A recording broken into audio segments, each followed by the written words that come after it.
Hi guys, so it is August 12th and I know, I am super late to wrap up August, but I wanted to do it anyways because that's just the kind of brain I have.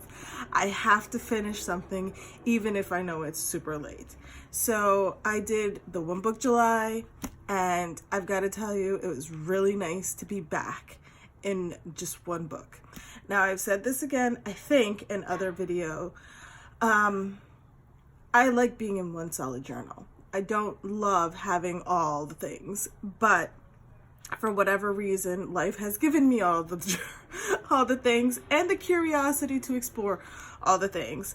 But it was really nice of this challenge to invite me to focus and simplify and explore the options in one journal, and at the same time read the book. I read the book. Part 3 was hard. Part 3 was long. Part 3 was hard. I got through it finally. I finally took a couple of naps, and I focused, and I said, okay, let's do this. I want to do this. Why am I doing this, right? Because we read the book, so we have to ask all these why questions now. Why am I doing this? And the why was because, number one, I wanted to be able to check that off of my list, my to-do list, and I also just wanted to have the knowledge in my head. Whether I use it or not, that's a whole different story.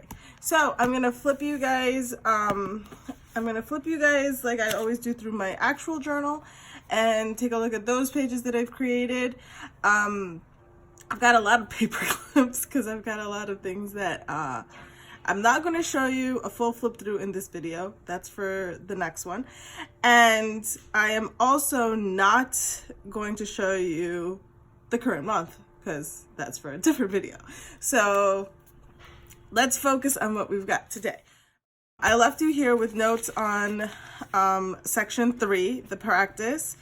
And we already talked about this page, and I'll put that in cards. And so here is Monday, Tuesday, Wednesday, Thursday, and I did this little beach scene. Went to the movies, saw the poster for Angry Birds, and I got all excited. Okay, this is the continuation of the notes for part 3. This had to do with time and gratitude and control and radiance and imperfection. Now, here's the thing. I loved all of the concepts from the book. I read it because I got something out of it. Like I said in my previous video, I'm not the best person to tell you my interpretation of the book, maybe? Is that... I think that everybody should, if you're curious about it, you should just go ahead and read it. And if you don't want to read it, then go ahead and pop it in the Audible. I'm still old school, like my car still has a cassette, so I would literally listen to cassettes in my car. I'm sorry. One of my favorite though from this section was the quote by Mark Twain. I've had a lot of worries in my life, most of which never happened. I've had full-on conversations, both sides. I've played both sides of the conversation in my head thousands of times since I was a little kid. Or I would replay like a fight or a discussion or whatever. And you know how in the moment you don't have the comebacks, but then later on they come to you? So I have a whole set of fights afterward, or discussions afterwards, based on what I can come up with. It is such a waste of time. Such a waste of time. Like, why? What? Just let it go. It happened. And then he talks about, like, let me take these off. He talks about, like, if somebody cuts you off, why are you going to hold on to that? Why are you still arguing with the person who cut you off? You just give them space and you keep going. We're all going to get there. How many times has somebody cut you off just to see you at the frickin' light? A bazillion. Here is my spread for this weekend, for that weekend, and some quotes that I found here and there. I booked a ticket for Texas, so I did the little note because I use what is it, Travelocity? So wonder wisely, and I did the little thing. And no, he's not a somebody asked me if he was a sticker. He's not a sticker. I drew him. I can draw, hence the things. This came out, I don't know where she came from. She is glorious. My little week setup, all the things that I had to do. This is happening more and more in this journal, and I am totally fine with it, where I draw a background, then a doodle comes about, and then I don't want to write in it because it's just so pretty. And yes, I could recreate it potentially, but I don't, so I don't write in it. And then I'm like, was today really that important that I need to write? No, nothing really special happened. If we went to the movie or we did something out of the ordinary, then I would put in the monthly with a sticker maybe, and then just leave the daily alone. I'm crazy, I know. Okay, so another one for the cards is this background. So this is my Take 5 challenge. This is my mixed media challenge that I do every month.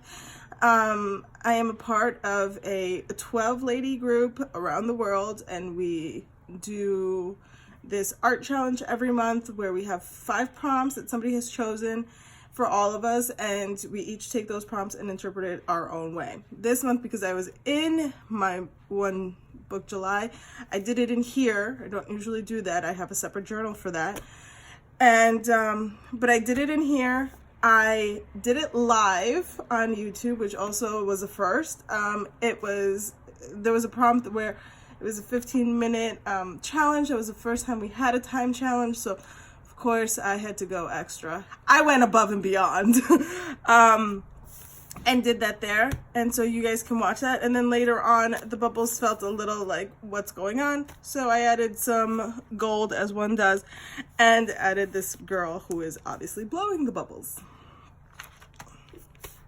Okay, so we're going to talk about part 4. Part 5 of the book were very small. Part 4 deals with the art, and I thought we were gonna we're gonna talk about art. No, we don't talk about art. We talk about custom collections and how it's great to have them if they bring value into your life. Again, that concept of bringing value into your life. And as long as they are not only just valuable, but also they're not taking away from, your time of productivity and doing the things that you need to do, and they need to serve a purpose, and they need to have functionality, and keeping it, less is better, and less but better, I'm sorry.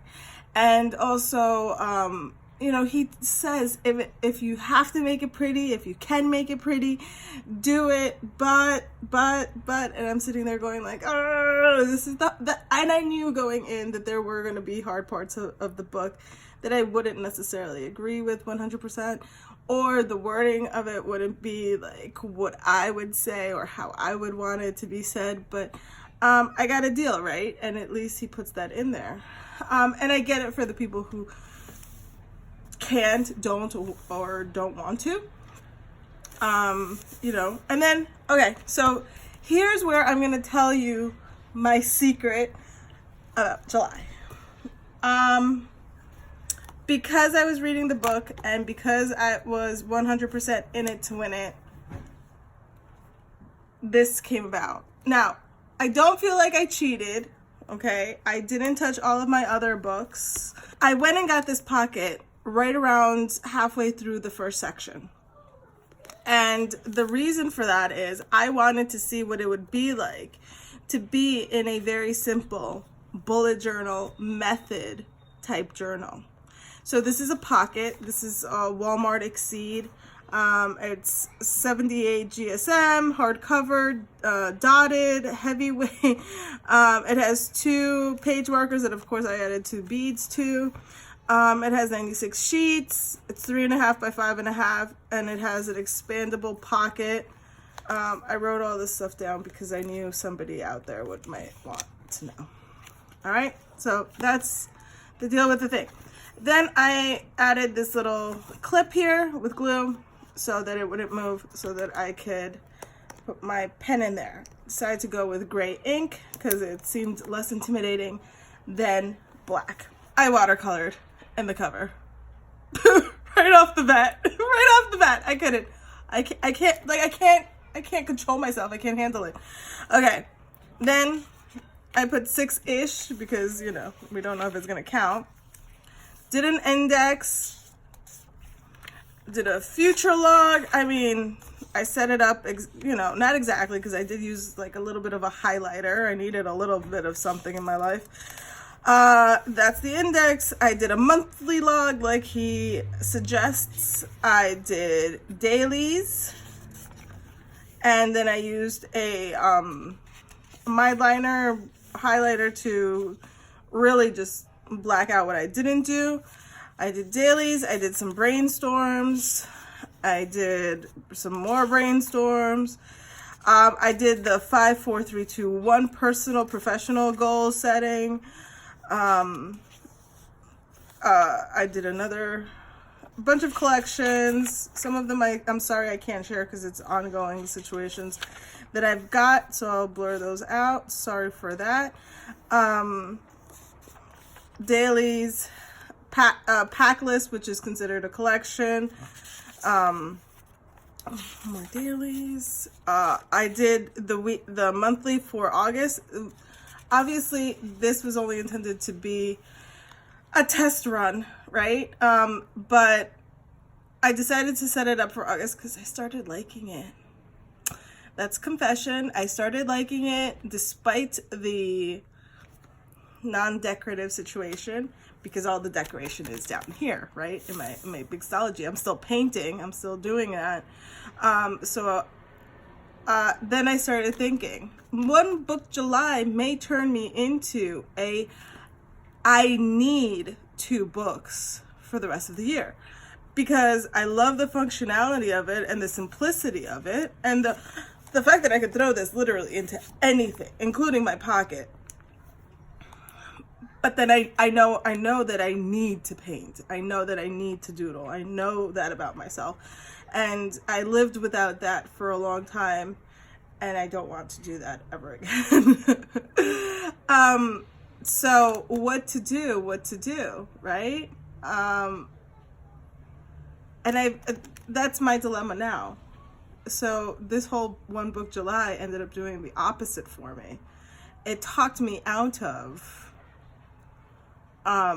wanting to be back in just one book. I really thought at the beginning of this that I would be like, oh, now I have an excuse. I don't have to use the other books. I'm all in. I've got all my favorite spreads in here. But this is an A5. This is 5x8. There's no way I can give an entire page to one day. I mean, yeah, I have things to do and all that stuff, but if I were to do the bullet journal method, then I would want to. Oh, I also added a clarity log, which I didn't do anything in another week. And I created this key. This is a bag that I laminated and then I cut, and so it has this belly situation. Anyways, and I wrote down the key with the actual key things, which I always use anyways, and then 2 customs. And this helps to keep pages together also. And then that's it. Like, it is exactly what it was intended to be. It is a true bullet journal. So I can now say I did the bullet journal. I don't know what I'm gonna do. I do know a couple of things now about my Stalogy. Number 1, it's a great notebook. I love it. It's been great. I also have the A6, but I now know that I don't want to be in anything with lines or squares or dots. They've all got to go because I'm doing a lot of art stuff that I want to be able to photocopy or scan and share. And I can't do that with all those lines. It just looks very unprofessional and very silly. That's number 1. Number 2, I'm thinking about a more simplistic way of planning and keeping track of things that may not involve all the art. But I like the art for something like daily paintings, daily something. I don't know what I'm gonna do. I have this dilemma constantly because my brain is always working. So this will all be figured out at some point in my life. And for those of you who have been with me through all the other times I've changed journals, I'm sorry. I love you, and I know you love me enough to want to know what's going on in my life. Okay, so the last thing I'll leave you with, the last quote that I enjoyed was, it's not about how your planner looks, it's about how it makes you feel and how effective it is. And by golly, I love this journal. I've loved all of my journals. Those are my thoughts. Those are my, that's my situation. And I thank you so much for joining me on this, very long 1 month July. I hope you got something out of it. I hope that either you read along or you're inspired to pick up the book. Like I said, they're free at the library. And my library had to extend my time like twice because my kids read like 5 books this summer. I read just the one. But I'm okay with that because I read, right? Okay, so I will see you all next time. Thank you so much for joining me. Bye. If you haven't already, please like and subscribe. Don't miss a thing. Thanks so much for watching. Bye. I don't know. I just do things, okay?